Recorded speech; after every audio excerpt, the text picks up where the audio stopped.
อลูน่า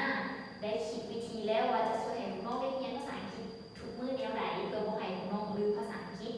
โอเคมาเริ่มกันเลยพวกเขาจะมีการเรียนการสอนแบบออนไลน์โดยใช้2แอปพลิเคชันก็คืออันที่1แม่น WhatsApp และอันที่2แม่น YouTube สำหรับ WhatsApp หั่นพวกน้องแม่นได้ใช้มาแล้วบ่และพวกน้องก็อยู่ในกลุ่มของ WhatsApp ของพวกหลานแล้วฉะนั้นใน WhatsApp นั้นพวกเขาจะเห็นอย่างแน่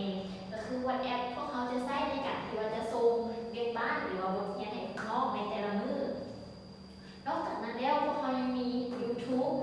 YouTube ในชื่อของ KPF Aluna Class ซึ่งในYouTube นั้นพวกน้องจะเห็นวิดีโอของอาจารย์อัปโหลดลงแต่ละมื้อว่าอาจารย์จะสอนอย่างแน่ให้พวกน้องใน YouTube นั้นพวกน้องจะได้เรียนอยู่2อย่างคือ1ในบทเรียนแต่ละมื้อหลังจากที่วิดีโอจบแล้วน้องก็จะได้เรียกบ้านฉะนั้นการที่ว่าเรียนแบบนี้ก็จะมีกฎระเบียบอยู่4ข้อซึ่งอาจารย์จะมาบอกให้ฟังอันที่1พวกหลานหรือว่าพวกน้องต้องเรียนภาษาอังกฤษทุกมื้อหลังจากที่อาจารย์ส่งบทเรียนให้พวกน้องทาง WhatsApp พวกหลานจะต้องส่งเรียกบ้านและบทเรียนที่พวกหลานได้เรียนมาให้อาจารย์โดยการบันทึกหน้าจอหรือถ่ายรูปที่พวกหลานเรียนอยู่ YouTube แล้วส่งมาให้อาจารย์ตัวที่3ก็คือเรียกบ้านที่สำ